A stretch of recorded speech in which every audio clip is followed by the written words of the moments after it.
우리 함께 인사하겠습니다. 잘 나오셨습니다. 성도님이 계셔서 든든합니다.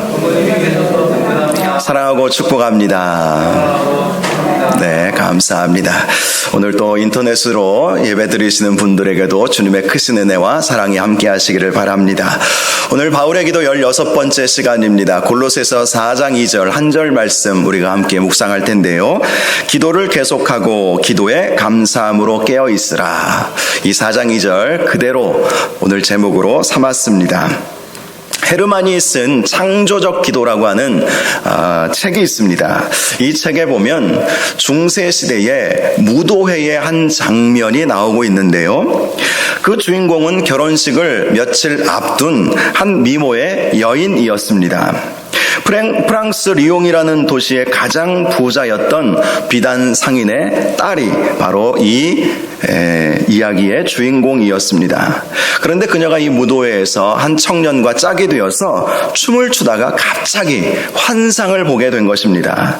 그 환상은 눈이 덮인 산이 폭풍 후에 무너지면서 갑자기 자기 주위가 죽음의 구렁 속으로 굴러 떨어져 가는 것 같은 그런 환상을 보게 된 것입니다. 아주 놀라운 환상이죠. 세계가 죽어가는 환상을 본 거예요. 세계가 무너져가는 환상을 본 거예요. 그런데 그녀가 가만히 보니까 이 세상이 그렇게 죽음의 구렁텅이 속으로 내려가고 있는데 기도하는 사람이 한 사람도 없었던 것입니다. 그저 다 춤추고 노는 데 정신이 다 팔려 있었던 것이지요. 그것을 보면서 그녀는 깨닫게 되었습니다. 이 세상에 기도하는 사람들만 있어도 이 세상이 이렇게 무너지지는 않을 텐데 어찌 세상이 무너져가는 것을 보면서도 왜 이렇게 한 사람도 기도하지 않는가? 왜 저렇게 웃고 놀고 떠들고 마시고 춤을 추면서 즐기고 있을까? 세상은 이렇게 죽음의 구렁텅이로 막 빠져들어가는데 아무도 그것을 인식하지 못하고 다 웃고 놀고 떠들고 춤추는데 다 정신이 팔려 있었던 것입니다.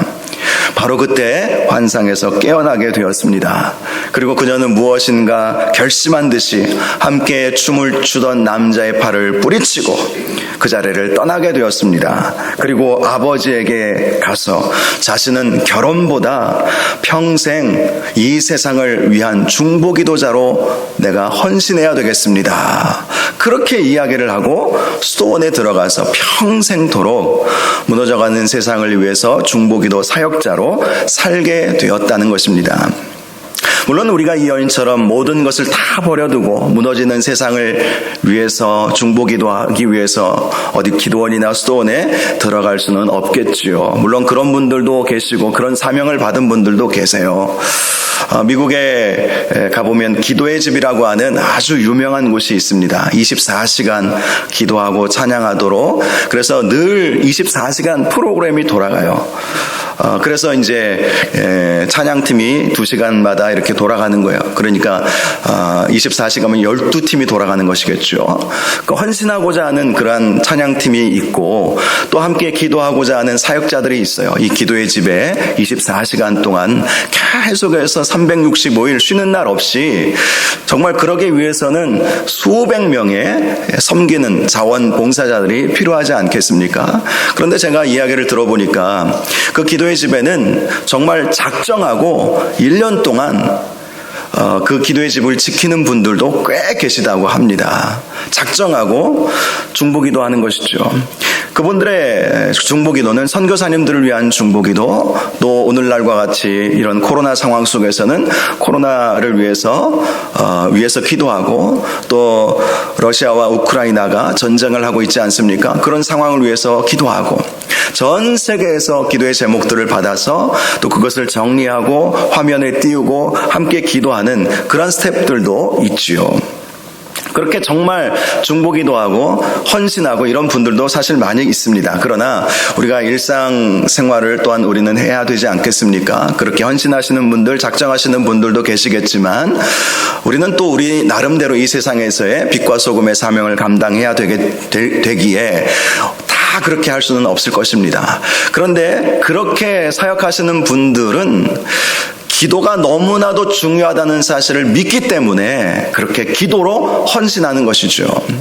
가끔 우리 권사님들 신방을 하다 보면 권사님이 정말 필요합니다. 중요합니다. 특별히 연세 드신 분들에게도 권사님이 계셔서 얼마나 든든한지 모릅니다. 그렇게 말씀을 드리면 다 늙어가지고 내가 무슨 힘이 있다고 이제 헌금도 제대로 못하고 봉사도 못하는데요. 이렇게 말씀하시는 분들도 계시거든요. 겸손의 마음이시겠지만 그러나 기도한다는 것 자체가 얼마나 중요한 사역이고 또 세상을 바꿀 수 있는 사역이며 우리 교회를 든든히 세우는 사역이라는 사실을 우리가 꼭 기억할 수 있기를 바랍니다. 그런 의미에서 새벽을 지키고 또 금요일 이렇게 기도의 자리를 지키시는 여러분들에게 크신 은혜와 복이 있기를 주님의 이름으로 축원합니다. 오늘 사도 바울이 골로새 교회 성도들에게 이렇게 말씀하고 있어요. 기도를 계속하고 기도에 감사함으로 깨어 있으라. 굉장히 짧은 문장이지만 이 짧은 문장, 이 하나님의 말씀 속에는 굉장히 많은 것들을 담고 있습니다. 먼저 사도 바울은 기도를 계속하라 라고 말씀하고 있지요. 우리의 기도를 멈추지 말아야 한다는 것입니다. 계속해서 기도해라. 이 계속해서 기도하라는 것은 우리가 생각한 것보다 더 많이 기도해야 한다는 것을 말씀하는 것입니다. 과거 경건한 유대인들은 하루에 3번의 기도의 시간을 지키지 않았습니까? 오늘날의 시간으로 생각해보면 오전 9시, 낮 12시, 오후 3시 이렇게 그들은 기도의 시간을 지켰습니다. 그런데 예수님께서는 우리에게 항상 깨어 있으라. 사도 바울도 기도를 계속하라. 이렇게 말씀하고 있지 않습니까? 이것은 유대인들이 하루에 3번 시간 정해놓고 기도하는 것보다 더 많이 기도할 필요가 있음을 말씀해 주시는 것이죠. 실제로 예수님은요, 경건한 유대인들처럼 하루 3번의 기도의 시간을 지키셨을 것입니다.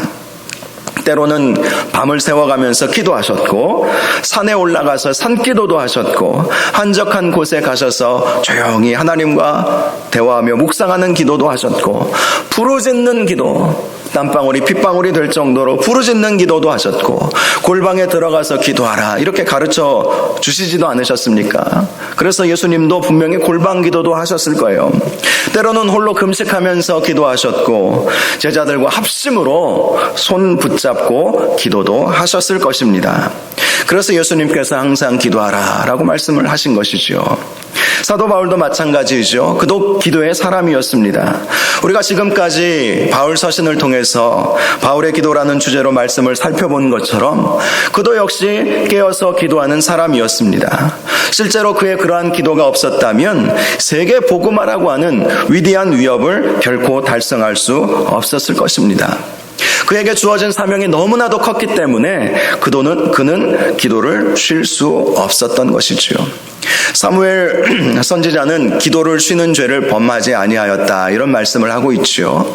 기도를 쉬는 것이 죄다 아니다를 떠나서 우리가 쉬지 않고 또 매일매일 합심으로 또 더 많이 기도해야 하는 것은 당연한 것입니다. 그리고 우리가 그렇게 기도할 때 반드시 하나님의 은혜와 복이 임하게 될 것입니다. 저와 여러분이 할 수 있는 대로 더 많이 기도하실 수 있기를 바랍니다. 기도함으로 주님을 만나시고 주의 음성 들으시고 우리의 기도의 제목들마다 온전히 응답받는 주님의 은혜가 있기를 주님의 이름으로 축원합니다. 자, 특별히 기도를 계속하고 라고 했을 때 이 예전에 개역 성경이 있었죠. 우리가 지금 보고 있는 개역 개정 성경은 한 15년 전 이렇게 새롭게 우리가 새로운 번역본을 우리가 보고 있지 않습니까? 이전의 번역에는 기도를 항상 힘쓰고 이렇게 되어 있습니다. 계속하라라는 것은 힘쓰라라는 의미를 가지고 있다는 것이죠. 헬라어 원문을 보니까 프로스 카르테레이테라고 하는 단어를 쓰고 있습니다. 이 단어의 의미는 지속적인 열심을 품는다라는 의미를 가지고 있어요.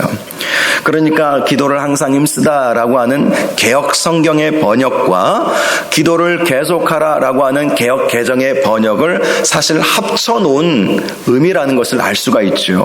기도를 계속하되 힘쓰며 계속해야 한다는 것입니다. 지속적으로 열심을 품고 해야 한다는 것이죠. 사실 기도를 계속하려면 더 많이 기도하려면 열심을 내지 않으면 안 되는 것이거든요. 열심 품지 않으면, 기도의 우선순위를 두지 않으면 기도를 계속할 수가 없기 때문인 것입니다. 우리가 계속적으로 열심을 품고 간절히 하나님 앞에 부르짖는다면 우리 하나님은 우리의 기도를 응답해 주십니다. 예레미야 33장 3절에 너는 내게 부르짖으라 내가 내게 응답하겠고 네가 알지 못하는 크고 은밀한 일을 내게 보이리라. 하나님께서 응답해 주신다는 거예요. 지속적으로 계속해서 열심을 품고 힘써서 기도하면 하나님께서 그 기도에 응답하여 주실 뿐만 아니라 우리가 알지 못하는 것까지도 다 보여주시는 은혜가 있다고 분명히 약속해 주셨습니다. 기도를 계속하라, 이 말씀 여러분 꼭 기억하셔서 기도를 멈추지 마시고 더 많이 더 하나님 앞에 나아가 기도할 수 있기를 주님의 이름으로 축복합니다. 자, 다음으로 사도 바울은 기도에 감사하며 기도에 감사하고 이렇게 말씀하고 있죠. 기도에 감사함으로. 자, 이 말씀은 우리가 기도할 수 있는 것에 감사하라라는 의미이겠죠. 기도할 수 있는 것은 하나님의 축복 아니겠습니까? 기도할 수 있음에 감사라는 것이죠. 실제로 기도는 우리가 전능하신 하나님께 나아가는 특권입니다. 하나님의 자녀만이 누릴 수 있는 특권이에요. 마귀는 기도하지 않습니다. 믿지 않는 사람들도 기도하지 않습니다. 그러니 안 되죠, 일이. 그러나 우리는 하나님의 자녀이기 때문에 언제든지 어디서든지 기도할 수 있는 특권이 주어진 거예요. 하나님은 기도로 우리를 만나 주시겠다고 하셨어요. 너희가 나를 찾으면 내가 만나 주리라 약속해 주시지 않았습니까? 그러니 기도할 수 있다는 것만으로도 충분한 감사의 조건이 되는 것입니다. 또한 우리가 기도하면 하나님의 응답이 있으니 얼마나 감사합니까? 기도하면 응답이 있어요. 구하라, 찾으라, 문을 두드리라. 구하면 얻을 것이고 찾으면 찾아낼 것이고 문을 두드리면 열릴 것이라. 악한 아버지라도 좋은 것으로 자식에게 줄 알거든 하물며 하늘에 계신 너희 아버지께서 왜 좋은 것을 주시지 아니하겠느냐 라고 말씀하지 않으셨습니까? 하나님의 아들 독생자 예수 그리스도까지 내어주신 우리 아버지께서 우리에게 무엇을 아끼시겠습니까? 그래서 기도하면 응답이 오기 때문에 감사해야 한다는 것입니다. 야고보서 말씀을 보니까 믿음의 기도는 병든 자를 구원하여 주신다라고 말씀했어요. 믿음으로 기도하면 병든 자를 일으켜 주신다는 거예요. 의인의 간구는 역사하는 힘이 크다. 저와 여러분이 의인 아닙니까? 예수 그리스도를 믿었기 때문에 우리는 의인이 되는 거예요. 입으로 마음으로 믿어 의에 이르고 입으로 시인하여 구원에 이른다. 사도 바울의 말씀처럼 우리 마음으로 예수님을 믿었기 때문에 물론 우리는 죄인이지만 의로 보혈의 피로 우리를 덧입혀 주신 것 아니겠습니까? 그래서 우리는 의인이에요. 그래서 우리가 기도하는 그 기도는 역사하는 힘이 큰 것입니다. 로마서 8장 말씀을 보니까 우리가 기도할 때 성령께서 우리의 기도를 도와주신다고 말씀하고 있지 않습니까? 우리가 마땅히 기도해야 할 바를 알지 못할 때에도 우리가 기도하고자 하는 그 마음만 있다면 기도의 자리로 나아가서 자리만 지켜도 성령 하나님께서 말할 수 없는 탄식으로 우리를 위해서 친히 간구해 주시니 얼마나 감사한 일이겠습니까? 또 우리가 기도할 때 빌립보서 말씀을 보니까 우리의 마음과 생각을 지켜주신대요. 기도할 때.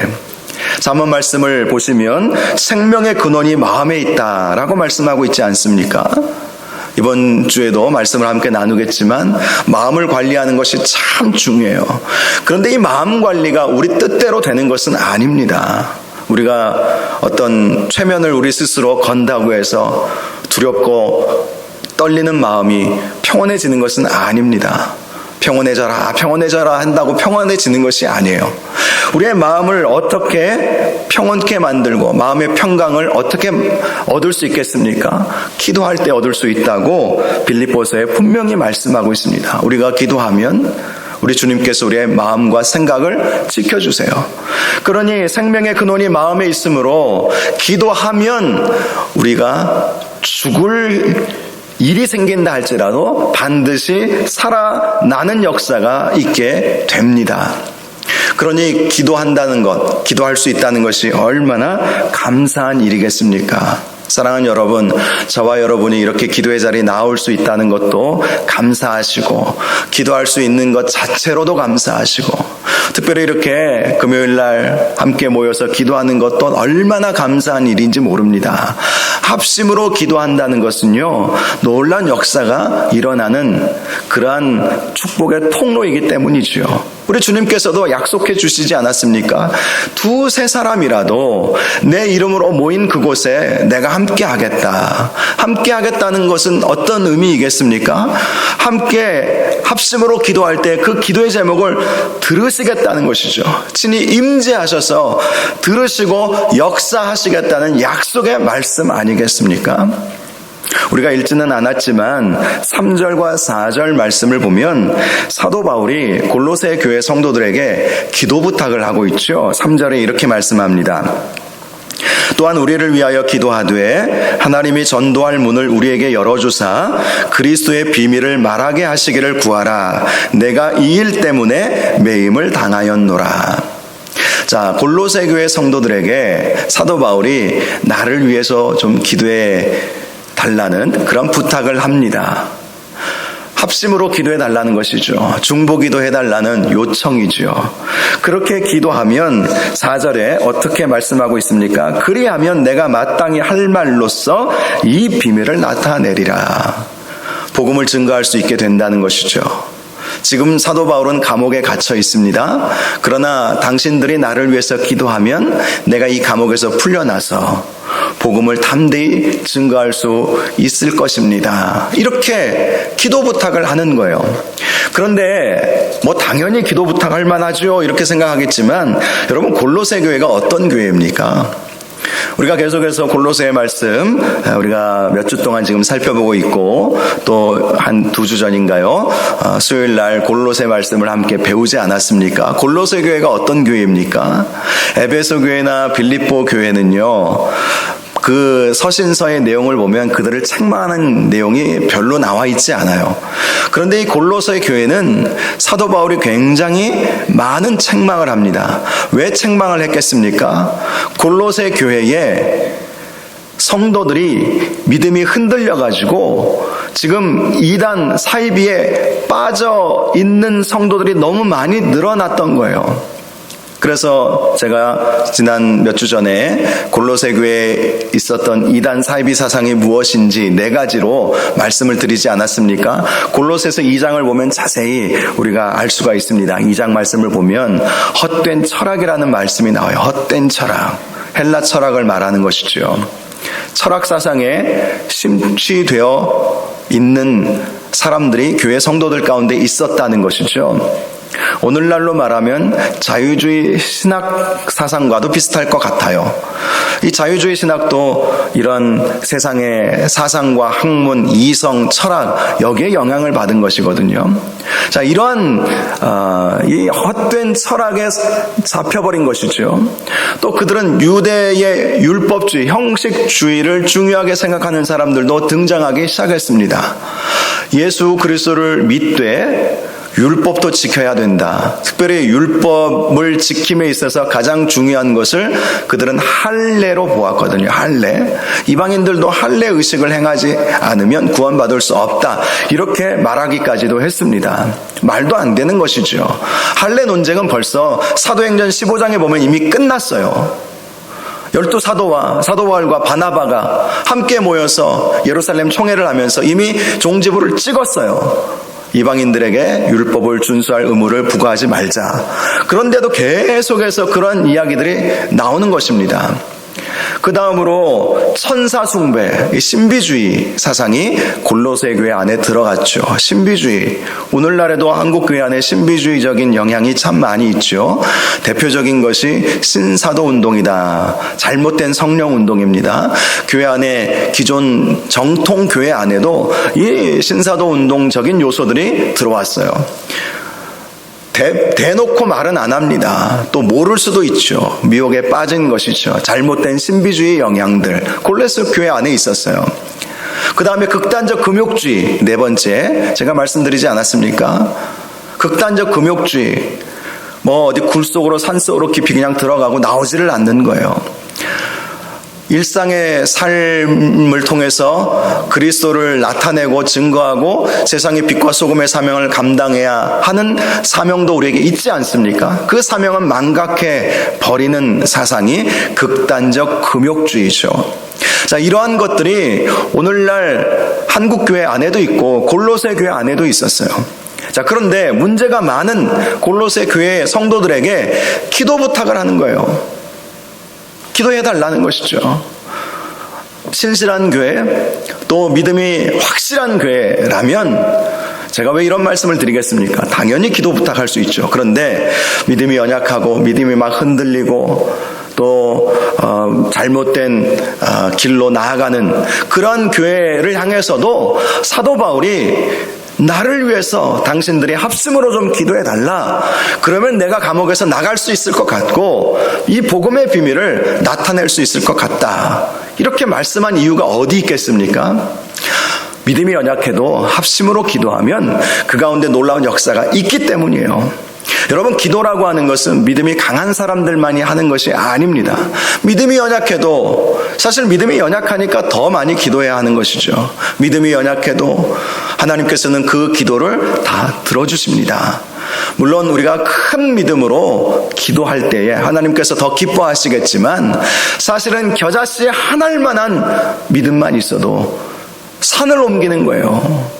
겨자씨 한 알만한, 얼마나 작은 깨보다도 한 5분의 1은 더 작더라고요. 아마 보신 분들도 계실 거예요. 작은 믿음이라도, 연약한 믿음이라도 그 연약한 믿음 있는 사람들이 모여서 기도하면 그 기도에 역사가 있기 때문에 사도 바울이 나를 위해서 기도해달라고 부탁한 것 아니겠습니까? 그래서 여러분, 이렇게 합심으로 기도할 수 있다는 것도 감사하시기 바랍니다. 어쨌든 기도에 우리가 감사해야 할 조건들은 너무나도 많아요. 기도하면 응답이 있고, 기도하면 마음의 평강이 오고, 기도하면 성령 충만함 받고, 또 특별히 합심으로 기도할 때 믿음이 약해도 하나님께서는 그것을 귀하게 보시고 응답하여 주시니 이 기도는 우리에게 놀라운 축복인 것입니다. 그래서 기도에 감사하라라고 말씀하시는 거예요. 저와 여러분이 기도의 자리에 나올 때에 피곤하고 힘든 발걸음을 옮기실 때도 있겠지만 감사함으로 나아오시기 바랍니다. 그러면 하나님께서 그 마음 다 아시잖아요. 기뻐하시고 놀라운 역사로 또 기도의 응답으로 축복해 주실 줄 믿으시기를 바랍니다. 자, 다음으로 보면 깨어있으라, 마지막으로 깨어있으라 이렇게 말씀하고 있죠. 깨어있으라 라는 말씀은 문자적으로 보면 잠을 자지 말라 이런 말씀이죠. 그런데 이 말씀을 우리가 문자 그대로 적용할 수는 없지요. 우리가 잠을 자지 않는다면 살 수 없을 것입니다. 잠이라고 하는 것은 시편 말씀에 의하면 사랑하시는 자에게 주시는 하나님의 은혜 아닙니까? 때로는 잠 못 이루는 밤을 지샐 때가 있죠. 저도 가끔 불면증이 심한 것은 아닌데 잠을 한숨도 못 자고 새벽 기도에 나올 때가 가끔 있어요. 그럴 때는 얼마나 힘든지 모르겠어요. 몸은 피곤한데 잠이 오지를 않는 거예요. 무슨 생각이 그렇게 많은지 여러 가지 생각이 나고 또 여러 가지 그럴 땐 또 기도하면 되겠지요. 그런데 여러분, 잠이라고 하는 것은 참 하나님의 축복입니다. 잠을 제대로 못 주무시는 분들은 잠만큼 보약이 없다고 하잖아요. 잠만큼.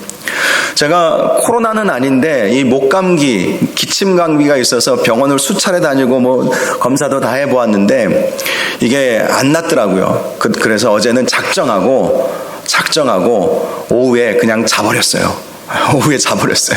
보통 교회 나와서 자리 지키고 말씀도 준비하는데 이 감기가 안 떨어지는 거예요. 잠을 한 두세 시간 이상 잔 것 같아요. 딱 잠을 자버렸더니 지금은 약간 목이 좀 갔는데 기침이 딱 멈춰버리더라고요. 할렐루야. 이게요, 잠이 보약이다 이 말이 딱 맞아요. 자, 그래서 잠자지 말라는 이런 말씀은 아닙니다. 우리 하나님은 그렇게 무자비하신 분은 아니세요. 깨어있으라 라고 하는 말은 육신적으로 잠자지 말라 이것이 아니라 영적으로 깨어있어야 된다, 영적으로 깨어있어야 된다, 이런 말씀 아니겠어요? 특별히 예수님께서 깨어있으라 라고 하신 이 말씀을 하셨을 때에는 종말의 때와 관련돼서 늘 말씀해 주셨습니다. 종말의 때 우리를 미혹하게 하는 거짓 선지자들이 일어나고 난리와 소요의 소문이 날 것이고, 또 전쟁의 소문을 들을 것이고, 기근과 또 전쟁과 또 여러 가지 환난과 핍박들이 올 것이다. 그래서 우리가 두려움을 얻게 하고 근심하게 만들고 염려하게 만드는 일들이 있을 것이다. 그래서 깨어 있어야 된다라고 말씀하신 것 아니겠습니까? 깨어 있어야 된다. 그렇다면 우리가 어떻게 깨어 있을 수 있겠습니까? 영적으로 깨어 있기 위해서는 기도로 깨어 있어야 한다는 것입니다. 기도가 우리의 영혼을 깨우는 거예요. 기도가 우리의 영혼을 깨우는 것입니다. 또 우리의 영혼에 힘을 불어 넣어주는 그러한 시간이 바로 기도의 시간이라는 것이죠. 그래서 우리가 기도를 많이 하면 할수록 우리가 더 영적으로 건강해지겠죠. 기도는 우리 영을 깨우는 것이고, 영이 잠자면 안 되지 않겠습니까? 영을 깨우는 것이고 우리의 영혼을 잘 되게 만드는 것이 기도인 것이죠. 영혼이 잘 돼야 범사가 잘 되고 강건함의 복도 오지 않겠습니까? 영혼이 잘 되면 왜 범사가 잘 될까? 하나님이 함께 해주시니까 잘 되겠죠. 요셉이 하나님과 함께 하심으로 말미암아 그의 환경은 너무나 어려운 환경 아니었겠어요? 형들에게 팔려서 노예가 되고, 노예가 되어 있는 상황 속에서 모함받아서 감옥에 갔어요. 그러기를 13년 동안 했습니다. 17살에 노예로 끌려갔다가 애굽의 총리가 된 것이 30세니까 13년 동안 악조건이었어요. 그런데 성경을 보면 하나님께서 요셉과 함께 하심으로 이렇게 말씀하고 있지 않습니까? 하나님이 함께 하시면 우리의 영혼이 잘 되는 것이고, 그렇게 우리의 영혼이 잘 되면 요셉이 범사에 형통했던 것처럼 우리도 범사에 형통할 수밖에 없겠죠. 또 우리 영혼이 잘 되면 하늘의 지혜가 임하지 않겠어요? 그러니 하는 모든 일들, 범사가 하나님께서 주시는 지혜로 잘 되죠. 우리가 하는 일들 가운데 우리가 판단하고 결정해야 하는 일들이 얼마나 많이 있겠습니까? 지금 윤석열 대통령 당선인이 새로운 정부를 만들어 가면서 이렇게도 정하고 저렇게도 정해보고 뭐 이렇게 한다고 소식을 들었어요. 청와대를 이제는 국민에게 내어주고 이제 대통령 집무실을 어디다 둬야 되는지, 여기다 해야 되나 저기다 해야 되나 뭐 이러저러한 또 비판의 소리도 제가 듣고 있고 여러분들도 듣고 계시겠지만, 대통령만 중요한 결정을 하는 사람이 아닙니다. 우리 개개인도 정말 우리 인생에 있어서 중요한 결정을 해야 될 때가 얼마나 많이 있는지 몰라요.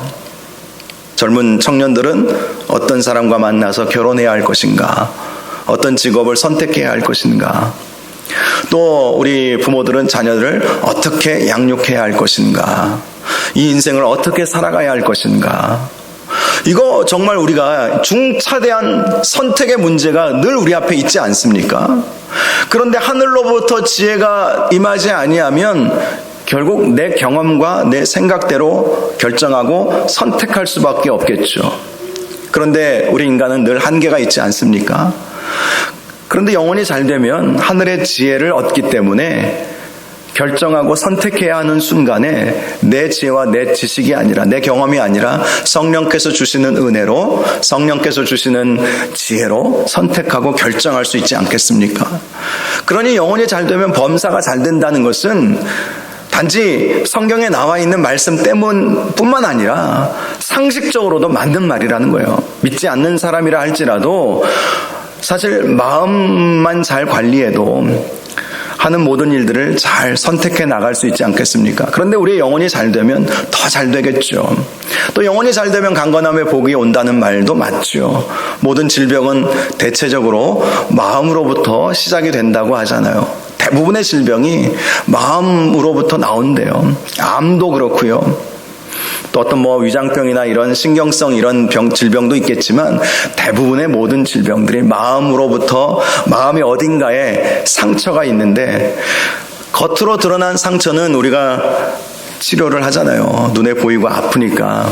근데 영혼의 상처, 마음의 상처는 눈에 안 보여서 대부분 그냥 그대로 놔두는 일들이 많습니다. 그러다 보니까 마음이 썩어 문드러지는 것이죠. 그러면 육신의 건강이 올 수가 없겠죠. 여러분, 영혼이 잘 되는 것은 우리 영이 깨어 있어야 잘 되는 거예요. 영혼이 잠을 자면 안 되는 것입니다. 우리 영이 깨어 있어야 영혼이 잘 되는 거예요. 그런데 어떻게 우리의 영을 깨울 수 있겠습니까? 기도해야 우리의 영이 깨어나는 거예요. 주저앉지 않게 되는 것이고 우리 영이 깨어나서 우리를 잘되게 만들어 가는 것입니다. 그래서 계속해서 기도하고 감사함으로 깨어있으라. 더 많이 우리가 기도하고 기도할 때 감사함으로 반응하고 그럴 때 우리가 깨어있을 수 있게 된다고 말씀하고 있는 것입니다. 저와 여러분이 오늘 사도 바울이 우리에게 주신 이 귀한 하나님의 말씀, 기도를 계속하고 감사함으로 깨어있으라. 저와 여러분이 계속해서 기도하시고 코로나 상황 속에서도 지금 이제 확진자들이 기하급수적으로 늘어나가지고 조금 전에 제가 어떤 기사를 보니까 우리 대전에서 7명 중에 1명은 코로나에 확진된 경험이 있대요. 현재 확진이 됐던지 과거에 확진이 됐던지 7명 중에 1명. 여기 이렇게 우리 숫자로 보면 여러 명 계시겠네요. 여러분, 그래요. 또 사실 우리 교인 중에도 지금 우리 권사님들 중에도 집사님들 중에도 확진되셨다가 또 자가격리에서 풀려나신 분도 계시고 또 지금 확진되셔서 지금 자가격리하고 계시는 분도 계시다고 제가 얘기를 듣고 있습니다. 다음 주, 다다음 주쯤 되면 정점 찍으면 이제 내려간다고 그러는데 정점 찍고 내려가는 게 사실 중요한 것 같지 않아요. 내려가도 몇십만 명씩 나올 테니까 어쨌든 안 걸리고 넘어가면 좋겠는데 혹 걸리더라도 우리가 기도하면 큰 어려움 없이 넘어가게 될 줄로 믿으시기 바랍니다. 우리가 그래서 기도를 쉬지 않는 것이 너무나 중요해요. 기도를 쉬지 말고 그리고 더 많이 기도하시고 깨어서 우리 영혼을 더 잘되게 하시는 은혜가 있으셔서 우리가 기도하는 모든 제목들마다 응답받고 하나님의 축복을 받는 저와 여러분들 되시기를 주님의 이름으로 축원합니다. 이 시간 우리 말씀 생각하면서 함께 기도하는 시간을 갖겠습니다. 하나님, 오늘 말씀처럼 기도를 계속해서 더 많은 기도의 시간을 갖게 하시고 더 많이 기도하게 하시고 기도할 때마다 감사함으로 나아가게 하여 주시옵소서. 그리고 이렇게 기도함으로 우리 영이 깨어서 우리 영이 잘되게 하시고 영이 잘됨으로 말미암아 범사가 잘되고 강건함의 복도 허락하여 주시옵소서. 이런 제목으로 우리 말씀 생각하면서 주여 한번 부르시고 기도하겠습니다. 주여, 거룩하고 존귀하신 아버지 하나님, 은혜를 감사합니다. 오늘도 귀한 말씀 우리에게 허락하여 주시고 하나님 주님 앞에 나와 기도할 수 있도록 인도하여 주시니 감사합니다. 하나님 아버지께서 도우시고 하나님께서 함께 하시고 은혜 베풀어 주셔서 우리가 이렇게 주님 앞에